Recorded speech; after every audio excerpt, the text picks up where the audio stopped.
Welcome to this presentation of the SBA Economic Injury Disaster Loan Program. This loan program is intended to assist businesses that have been economically injured due to the COVID-19 virus pandemic and the related shutdowns that have occurred because of it. There are two major loan programs that are available currently. This was the first one that began in early March. It was also made possible by an $8.4 billion appropriation by Congress. Since then, on March 27th, there's been a much larger bill passed, the CARES Act, which I will also cover in this presentation. But this presentation is primarily intended to assist clients in filling out the application, which you can do directly through the SBA. The CARES Act loan is applied for through a bank that is set up to handle SBA loan applications. My name is Scott Brumley. I'm a partner with Brumley, Robson and Associates. We're a CPA firm based in Huntersville and Charlotte, North Carolina. So what is the loan that's offered through the SBA Economic Injury Disaster Loan Program?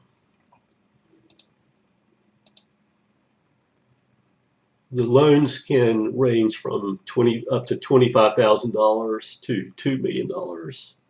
For-profit entities, the interest rate would be 3.5%, nonprofits 2.75%. And they come with a 30-year term, which would allow loans to be spread out over a longer period of time to allow businesses to recover. So what is the SBA basing the loan on? It's to cover fixed debts, payroll expenses, accounts payable, and operating expenses. It's not intended to replace lost sales or profits for expansion. It's for bills that could have been paid had the disaster not occurred. They determine the loan amount by taking your monthly operating expenses times 6 months.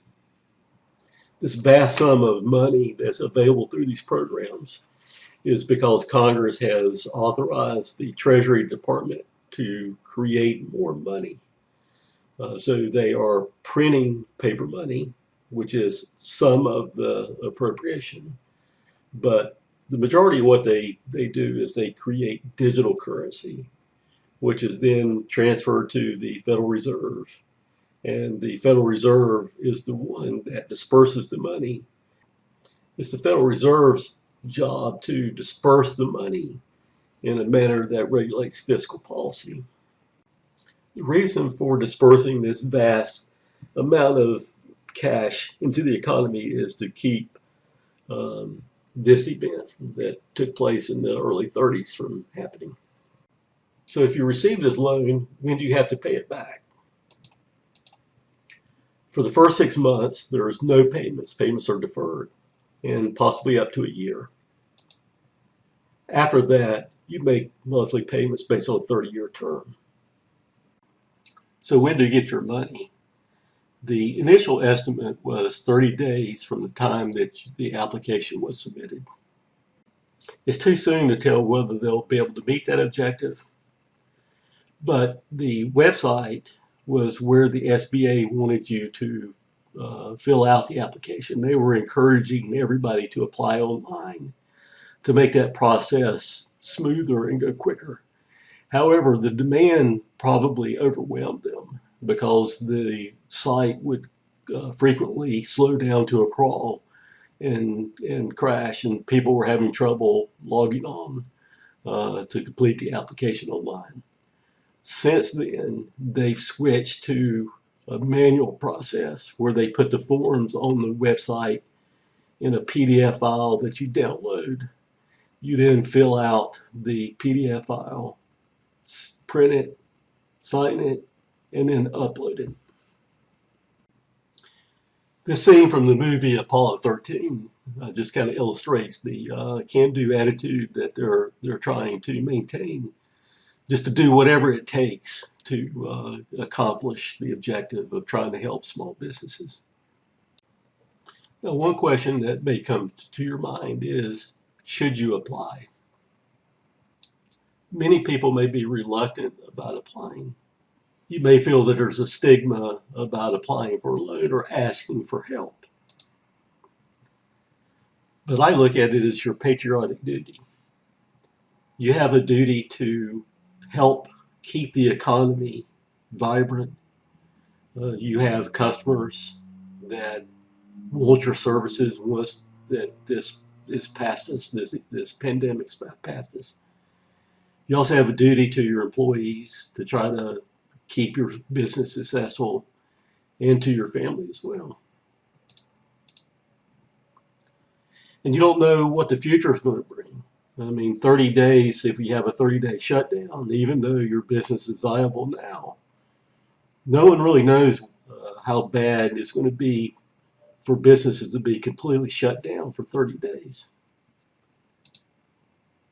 And if at the end of 30 days, things are much worse than you thought, then you're that much further behind in the process of applying, which at that point of a crisis is gone too far too quick.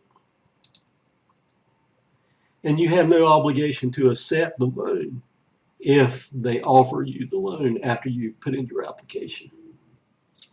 Many states are issuing orders to stay at home or shelter in place. And 30 days is a long time to go without generating any income, particularly when you have fixed cost monthly bills that are expected to be paid. So who should apply? I think every business or organization that can qualify should apply. So what types of businesses are eligible? Well, it's probably more than you would think.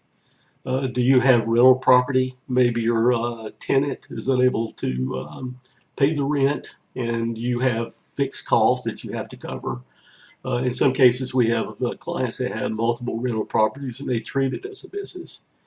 And the courts have considered some rental activities as trades or businesses, and they're even able to take advantage of the Section 199A deduction. It's a new deduction for businesses, pass-through entities, and in some cases, some rental properties qualify for that.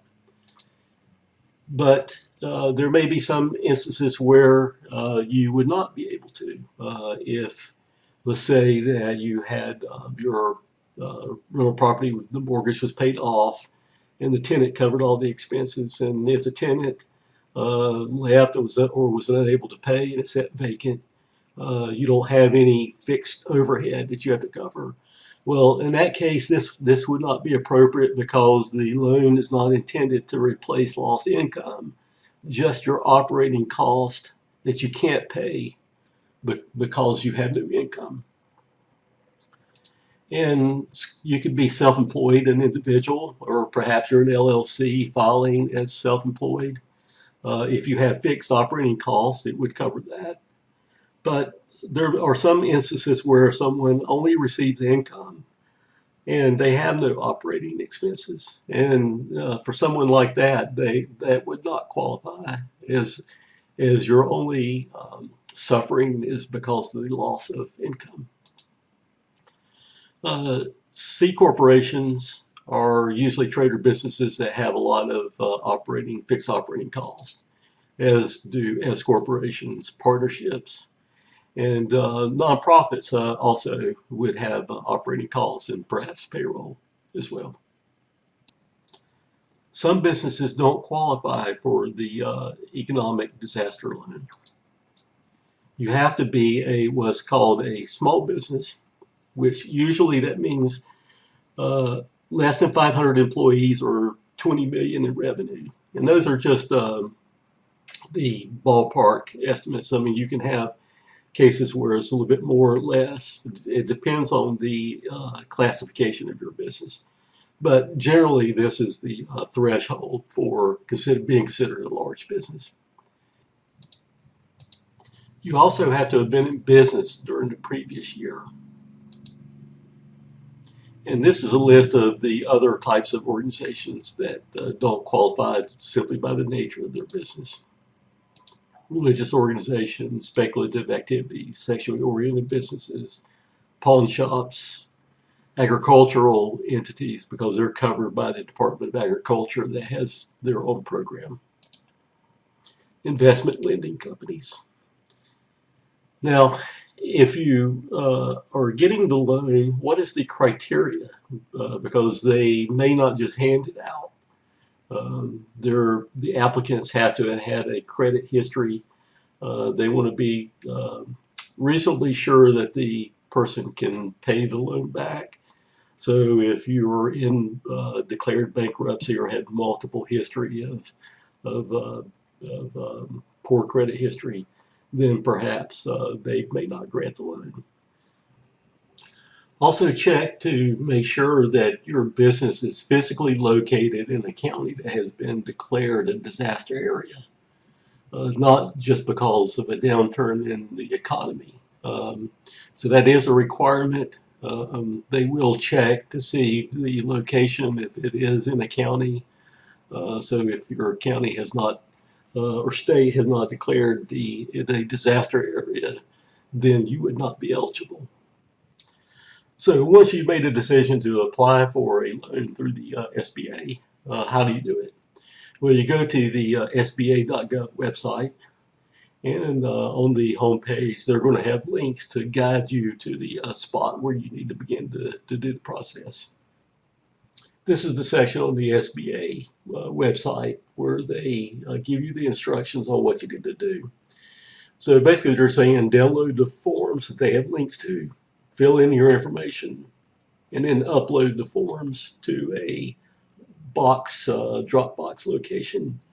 Or you can mail it. They'll have the mailing instructions as well. I recommend uploading the forms if possible. These are three of the main forms. They're not the only ones though, but they're the three main ones. So the first two is you only need to fill out one of them. It depends on whether you're an individual or a business. So if you're a business, an LLC, S Corp, you're going to fill out the Form 5. If you're an individual sole proprietor, you would fill out the second one, which is 5C. Both either entities would also fill out the Form P19, which is number 3. And these were the forms that are in addition to the 3 preceding. On the form it says, on the website it says that the loan officer may request you to fill these out. However, if you read the instructions, they clearly say that you need to include those forms as well. So I would go ahead and complete the ones that I've highlighted here. The exception is the first one, which is only needs to be filled out if someone is charging you more than $2,500 to help you fill this out. You can complete this application yourself. It's kind of a DIY thing, but I would recommend probably having an accountant or a professional look it over before you submit it, just to make sure that everything's included that should be. There's a personal financial statement that is required for any owner of the business that has more than a 20% interest. That should be included with the original submission. You also need to request tax return transcripts. There's the schedule of liabilities, the SBA Form 2202. That's very important because that's where you're listing the debts that you have outstanding. And that would be important for the business, for them to make their determination. Then down below, the last one is there's a Form 1368. That's actually not required with the original submission. The loan officer may come back and ask for that. However, I would probably fill that out, at least the first page. This is a section on the SBA website where they have the link to their box location to upload the documents. So once you've downloaded everything and completed everything, then you would upload it into that folder. So this is the process for the manual system. Again, it may change if they able to get the website up and running and restart the application process. But I would not submit everything until you had everything together and submitted all at one time. Simply because I think you need to keep all your documents together so they don't get separated. And I would probably recommend having a professional look it over just to make sure before you submit it. Now here's a checklist of what you need to include when you submit the applications. The SBA 5 form or 5C if you're self-employed, personal financial statement, schedule liabilities, the P-19, the IRS transcript, and also the most recently filed federal income tax return. It doesn't have to be 2019. If it's not prepared, then file through 2018. And if 2018 is not available, file 17, but do the one that's most recently filed. If you don't want to upload your documents, here's the address on where to mail them. Now, we've been helping clients send in applications during the month of March, and here are some of the common mistakes that we see. Not filling in all the boxes on the requested document. Make sure that your contact info especially is correct, because a loan officer will be contacting you either by phone or email, and you want to make sure that you give them the one that you check most frequently. Also, understanding your liabilities. Make sure you're listing your liabilities.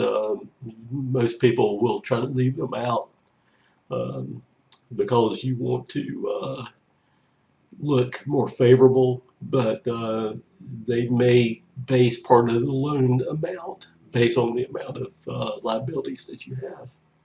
So you could be shortchanging yourself. And you're required to list, make a complete listing, so that is a requirement.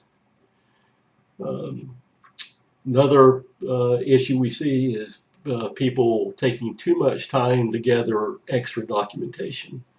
You only want to furnish what they're requesting. You don't want to try to spend a whole lot of time digging up information to give just because you think it's going to help your case better. They're going to be overwhelmed with the amount of information they get. They're not going to have time to really look at tons of documents that you might submit trying to prove your case. They're probably just going to be looking at the tax return or financial statement if they ask you to send one to see what your operating costs are. I wouldn't spend a whole lot of time trying to come up with a lot of analysis. I think the speed is of essence here, but you don't want to rush yourself to make sure that the forms that they are requiring you fill out are not filled out properly. So once you submit your application, what can you expect is going to happen? You should be contacted by a loan officer who will ask perhaps some additional questions or may require some additional information. I would be prepared to furnish a balance sheet and profit and loss statement. So if your books aren't in order, if you haven't reconciled in months and months, I would try to make sure that your bookkeeping is up to date, because that may be something they want, and when they ask for it, they want it within 7 days. So you want to make sure that's something that you can furnish. You don't have to have it the same day, but you don't want your bookkeeping to be so far behind that it would take you a couple weeks to get it in order. And then I also just want to make sure your situation, perhaps your situation has changed. So you want to be able to prepare to tell them what's changed when they do contact you. Here's some answers to some additional questions that we get. You can ask for more if the loan officer comes back and tells you what they're prepared to offer. Don't be afraid to ask if your situation has changed. You can apply for an additional amount. The deadline for making applications is going to be December 21st. Do you have to pledge collateral? From what I understand, they're going to probably give an initial loan, even if you qualify for more, of $25,000. If the loan that they offer is over $25,000, they'll probably want collateral or personal guarantees for the loan over and above that amount. And once the loan is approved, they say within 5 days they would get the $25,000 loan amount to you. For the loans in excess of that, it would take longer because they need to get the collateral and personal guarantee info together. And some people have heard that the loan could be forgiven if they kept their employees. That is a provision of the Paycheck Protection Program that was part of the more recently approved CARES Act, but it does not apply to the economic injury disaster loan. So the loan that you get through the SBA directly, that loan is not the type that can be forgiven. And I'll cover this more in detail in the later section about the CARES Act. Now, for the loans that exceed $25,000, the SBA would not decline a loan for lack of collateral, but it would require the borrowers to pledge what is available. And if you have additional questions, you can contact the SBA. Here's their contact info. However, I would imagine due to demand that probably email might be the best case, but you could always try phone. There'll probably be times when you would probably be able to get through. The last day to apply for this loan is December 21st of 2020. So far, we've covered the SBA's Economic Injury Disaster Loan Program. As I mentioned, there are 2 loan programs, and the second one is the one that we'll cover next. It is the Paycheck Protection Program, which is part of the CARES Act that was passed by Congress on March 27th, 2020. It offers more money and in some cases more favorable terms.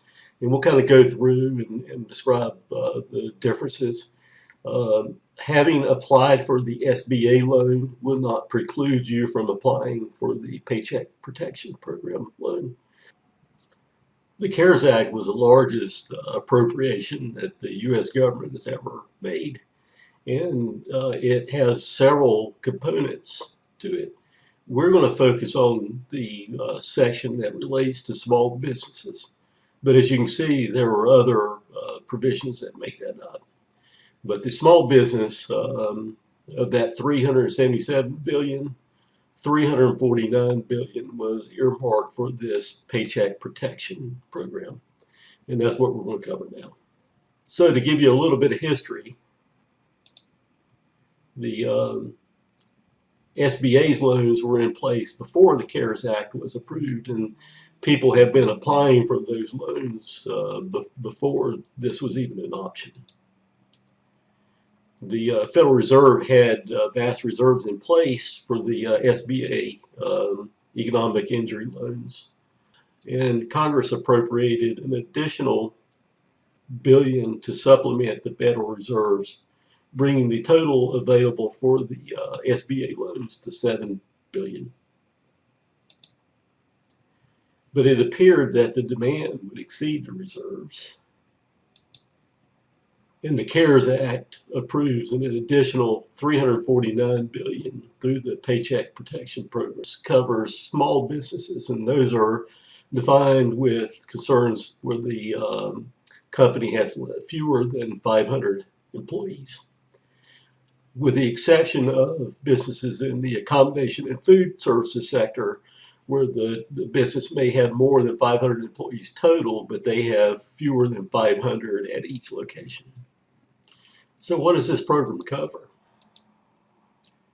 It covers payroll, healthcare costs, primarily health insurance, mortgage interest payments, rent and utility payments, and interest on pre-existing debt obligations. Here we'll go through some of the differences between the CARES Act and the SBA program. So where you apply is different. With the CARES Act, you go through your bank or any bank that provides small business loans through the SBA in the past. Most of them do, so I would probably try your local bank first. The SBA, you apply directly through the SBA. The CARES Act provides for $349 billion, and you can compare that with the $7 billion that the SBA Economic Injury Disaster Loan Program had available. With the CARES Act, and specifically the Paycheck Protection Program within the CARES Act, you have to apply before June 30th, so you have a shorter window than the SBA program, which you have to apply before December 21st. And then how the loan amount is calculated is different. With the CARES Act, it is 2.5 times your average monthly payroll. There are some exceptions to seasonal businesses, and also be aware that if you have employees in excess of $100,000 per year, they do not qualify, nor do the wages that have to be paid because of the family leave wages under the Family First Coronavirus Response Act. The SBA loan is 6 times the monthly operating expenses. Loan forgiveness. Now, with the CARES Act, the loans, or at least part of the loan, can be forgiven. And there's a criteria as to how much of the loan can be forgiven. And the formula for that is listed here. The SBA Economic Injury Disaster Loan cannot be forgiven. Another key difference between the two programs has to do with whether or not they require collateral personal guarantees. With the CARES Act, it is no collateral or personal guarantee is required. It's fully guaranteed by the federal government. The SBA loan would require loan guarantees or collateral on amounts over $25,000. The CARES Act has a shorter term of 10 years, whereas the SBA loan has a 30-year term. But they both defer payments on the first 6 months up to a year. The CARES Act has a little higher interest rate of 4% versus 3.5% for the SBA loan. Another difference has to do with whether or not the business met the existing business requirement. So the CARES Act, the business had to have been in operation on February 15th and had a payroll on that date or during that period that covered that date. The SBA, the business had to have been in existence for a year, for a full year before. Another difference is that the SBA EIDL program had a requirement that if they deemed that you could obtain financing elsewhere, then you did not qualify. The CARES Act makes no provision such as that. The CARES Act also has a higher maximum limit on the loan of $10 million. SBA has a lower limit of $2 million. So as you can see, the CARES Act, or specifically the Paycheck Protection Program within the CARES Act, has some features that were more favorable than the SBA's Economic Injury Disaster Loans. So you may be wondering whether you should apply for the CARES Act instead, but my thought is you could apply for both, and you may get one quicker than the other. The CARES Act can also roll the economic injury loan into their loan.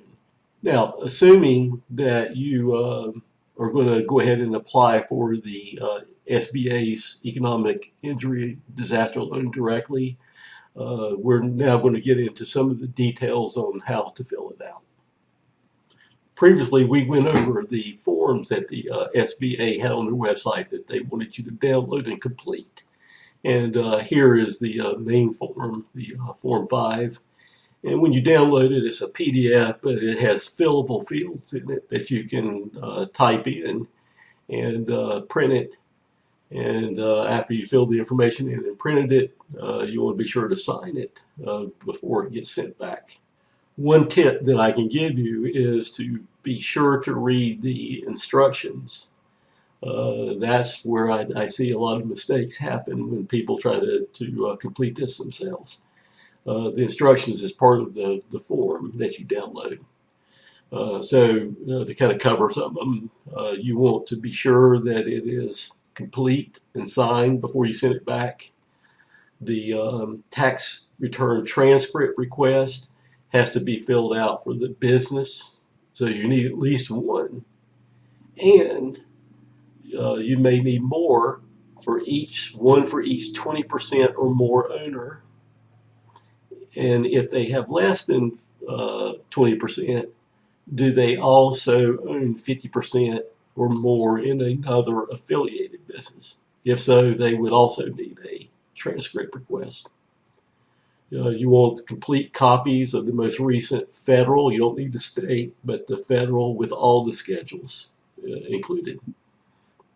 And if you don't have the one for the current year, do the one that was more recently filed. You'll need a personal financial statement, Form 413, also for each 20% owner. Or if they're a general partner or a managing member, even if they have less than 20%. You can use your own schedule for the schedule liabilities instead of the Form 2202. However, I would probably use the SBA form simply because that's the form they're used to seeing.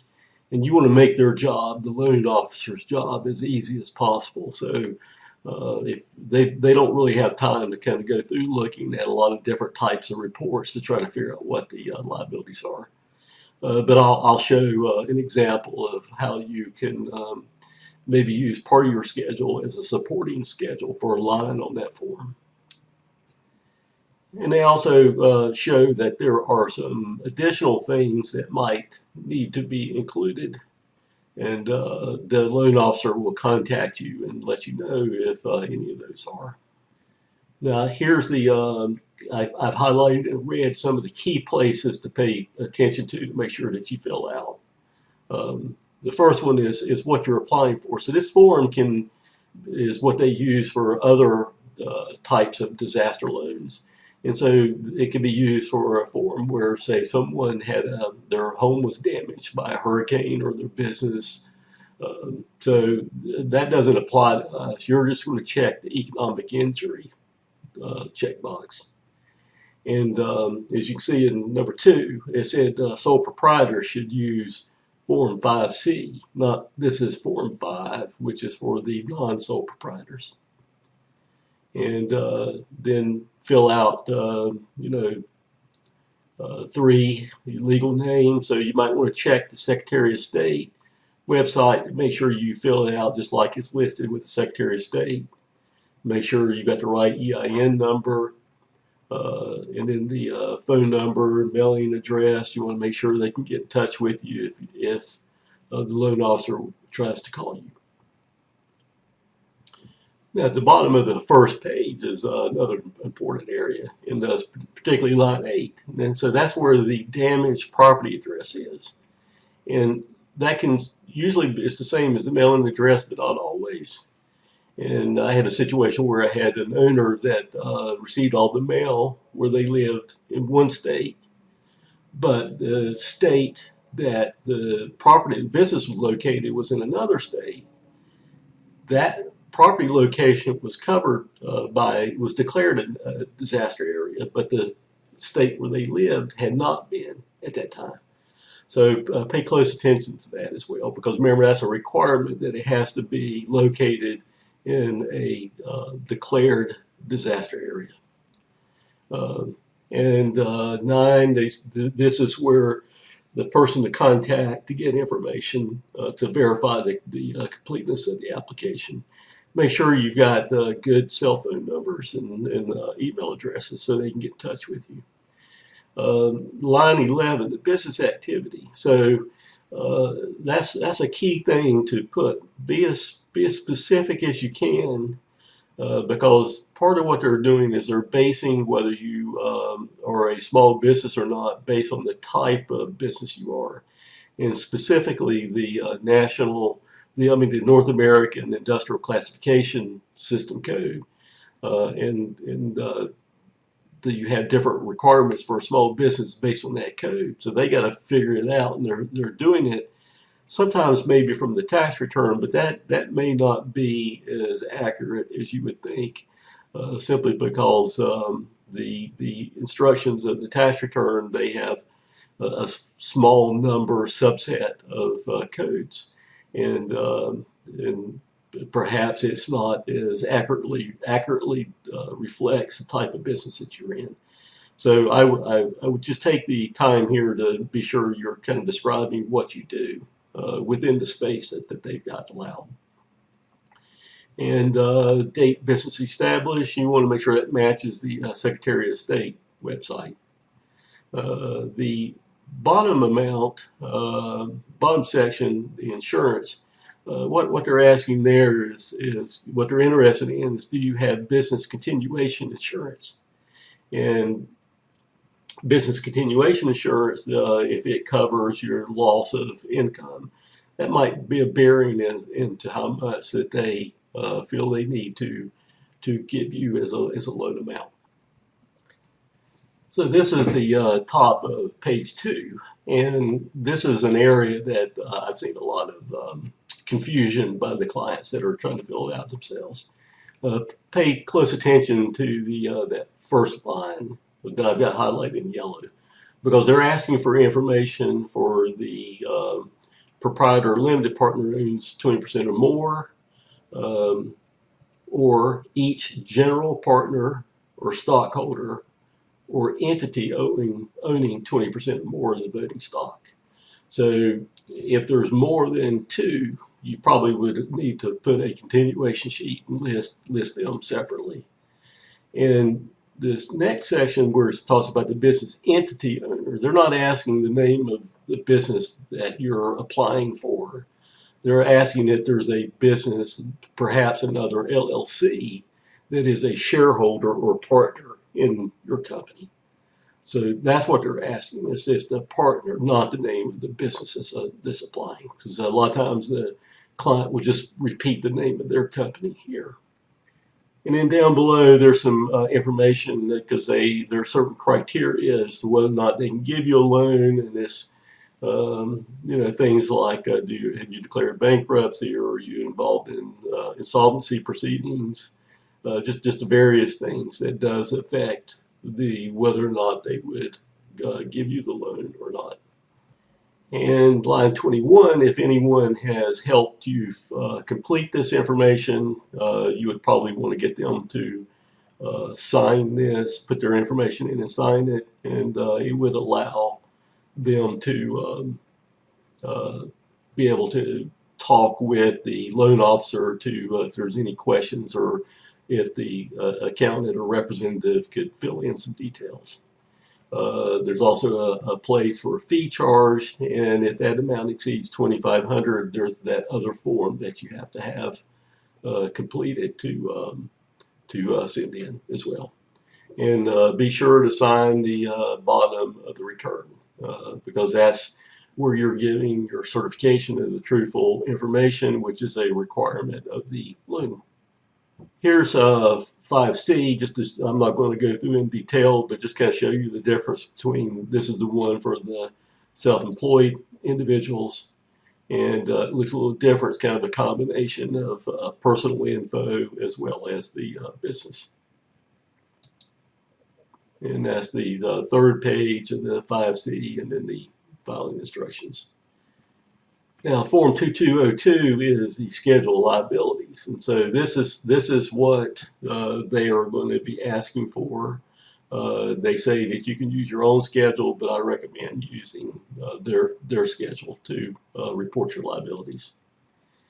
Now, they notice they also ask for accounts payable, so it's not just the loans and mortgages you have, but they want to know who do you owe money to as of the date that you put here. And so perhaps you have a list of accounts payable. If you go to your computer software, and if you've got everything entered in, if you haven't, be sure to enter it in before you do. But then you can print out that list and then put the total at the bottom on one line and just say, see attached list. And then include the list so they have a breakdown as to what would comprise that. Of course, you want to make sure this list is up to date and accurate before you do that. Now, Form 413D, this is the personal financial statement. And this is what it looks like. And if you've ever filled out one with a bank, is kind of the same type of form, where they're asking not for business assets and liabilities, but they want to know the personal assets and liabilities of the 20% or more owner. And some of this also has to do with whether or not they're going to require personal guarantees or collateral for loans exceeding $25,000. And one area of confusion that a lot of clients have had is if they haven't had a lot of experience filling out personal financial statements, is they don't know what to put for net worth. And your total assets is just a total of all the amounts in this column. And your total liabilities is the same. The net worth is just the difference between the two. So if you subtract total liabilities, once you've completed everything, from total assets, that's the number you put in net worth. So when you add that net worth plus total liabilities, it's going to equal the same amount that you have in assets. Now, when you fill this out, remember to go to each section, and each of these sections is included on the form. Complete the section, then total it, then bring the total back to this front page. And so this just shows you the different sections that were included with the personal financial statement.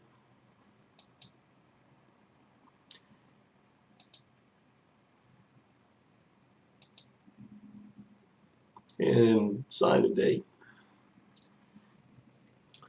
Remember that if you're filling the personal financial statement out because you're the owner in a business, unless you own it together with your spouse, then you only list your personal assets that are in your name plus half of your joint assets.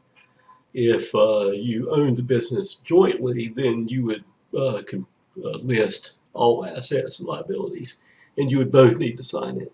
But if only one of you is the owner of the business, then that's the person who signs and includes their assets and liabilities and their share of assets and liabilities. The next form is an IRS form. It's a request for a tax return transcript. And you may be familiar with this if you've ever bought a home. They would request this from you as a lender. And remember that you need one for the business, so you need at least one. And you need one for each 20% or more owner. Or if they own less than 20%, if they also own 50% in another related business. This is it's an IRS form, but this is a special one. If you notice at the top, they've got disaster written above it. And I think it's just so they can expedite the application, the request for the transcript. And down below, they're just asking for, this is already pre-filled in, they're asking for the 18 and 17 tax return. And so they would assume that 18 has already been filed, and so they're just looking at those two. If 19 has been prepared, go ahead and include that with the forms that you're sending in. And here I just kind of highlighted some of the things that you have to fill out. So the majority of this is already filled out. Line 5A was already filled out. So you're just putting in your name, your EIN number, and your address, basically. They had already pre-checked line 6C. And again, remember to sign it, and also check that box that that you have the authority to sign. The Form 1338 is a monthly revenue. It's an optional form that the loan officer may request. And there's two sections. One is the first page where you list your monthly income. And the second section, the second page on the back, is a financial forecast. Now you can feel free to fill this out and send it in. It wouldn't hurt. It's a form they're used to seeing. It's not required, but could be helpful. But I wouldn't try to include it if it's taking you too long to fill it out. You know, because doing a forecast is kind of hard to project into the future. If you're struggling with it, then just wait and see if the loan officer wants you to complete it. But notice that one of the things that they're going to be asking for is your revenue for the last 12 months. And then having this already completed would you know, give you what that number is, because they didn't ask for the last fiscal year. They want to know the last 12 months. So in this case, it would be the revenue from March of 2020 through April of 19, and you can just add the numbers up if you already had this filled out. P19, so this is another required form, and a lot of clients have been confused by this form as to what it is and whether it's affecting the loan amount that you receive. And this form is strictly to figure out your eligibility. Are you a small business or not? And what they're asking for, and this is another thing because the clients aren't sure where to get these numbers. So one thing is, you know, you have to be in operation for a year. So you would assume that's checked if you're applying. And the second one is gross revenues. So they want your gross income. And this is another one that throws clients. They're asking for cost of goods sold for the 12 months prior. And the clients a lot of times will try to put operating expenses, thinking they need that because that's what the loan's based on. This has no bearing on the amount of the loan you receive. It's just whether you qualify or not. And to qualify, they look at your size, and they base your size on, and it seems strange, but this is what they do. They take your gross revenue, and they add your cost of goods sold to that number. And then based on that number and your industry classification, they determine whether or not you are a small business. And it varies from depending on what your classification is. Be sure to sign it, date it before you send it back. And here I just kind of pointed to just the areas that you probably are going to want to fill out. If you want to get an idea of where the numbers or the types of numbers that would be included on the P19, you can look at your tax return, and the gross receipts are going to be listed on line 1, and cost of goods sold is line 2. So these are things you're selling. So for a retailer, it's your inventory, what you're selling. For a home builder, it'd be the cost of the homes. Clients a lot of times will try to include the lines down below of their operating expenses, and that's not what they're asking for on the P19. So the SBA bases whether or not, makes a determination whether or not you are a small business based on your NAICS code.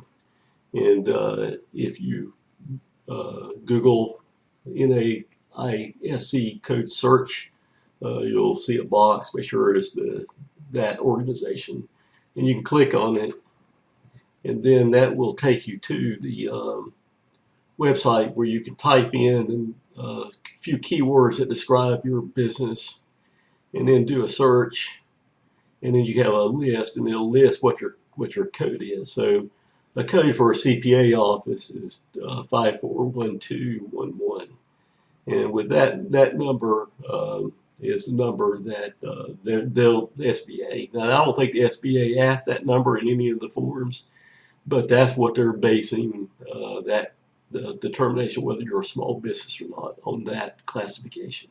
And so the SBA has a size standard section on their website, and so this is what they're basing their criteria on. And they also look at affiliates because you have to include them as well.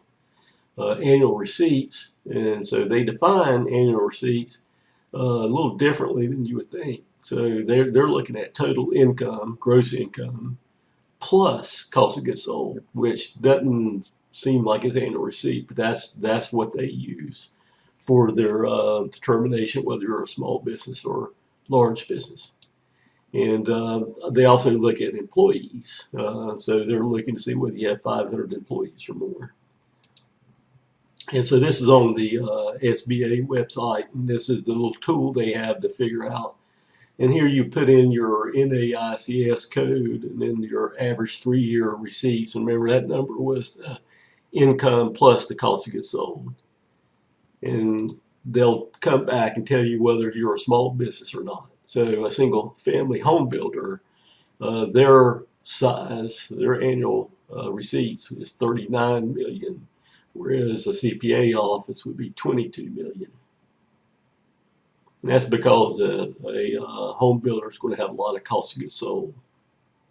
And if anybody charges more than $2,500 to help you fill this out, they have to list their name and address and sign this form. And in conclusion, just some tips and parting thoughts. Start the process yourself. You can do the SBA loan yourself, and it would help save money. But I wouldn't submit it yet until you had a professional look it over. But take your time, but don't waste too much time, because remember, everybody is applying, and you don't want to be at the end of the line. But if you rush and make a mistake, then that'll put you at the end of the line as well. Complete as much as you can, ready to submit, but don't submit it. Let your accountant review before you submit. And understand that your accountant situation, we're still in the middle of tax season. I know we are working night and day here at our firm. And also, even though the due date's been extended for tax returns, most all our businesses are needing to complete some type of loan application, either through the SBA or through the bank with the Paycheck protection program. So the accountant probably doesn't have as much time to help you or assist you as they normally would, given different circumstances or if it's a different time of year. But I'm sure they'd be willing to help at least review and make sure that you're submitting a complete application in. And while you're waiting for approval, you can work to get your business return completed. Of course, there again with the accountant, that's is trying to just balance the different needs and demands that are taking place right now due to the extreme situation with this pandemic. And also make sure you've got your bookkeeping, you've got all your transactions entered in your accounting software, and it's reconciled, so that if they come back and say they want a P&L or a balance sheet in 7 days, at least you're that much further along. And I would also, even if you're doing the SBA loan, go ahead and start the application, start the process applying for the Paycheck Protection Program, because there are a lot of features of that are even better. And you can do both, But be sure you do that one as well, because that's could help you out even more. There's going to be a flood of people applying for that as well. So, but be sure to start that process. Again, thank you for watching this presentation. My name is Scott Brumley. Our accounting firm is located in Huntersville, North Carolina. If we can help you in any way, please let us know. Thank you so much. Bye-bye.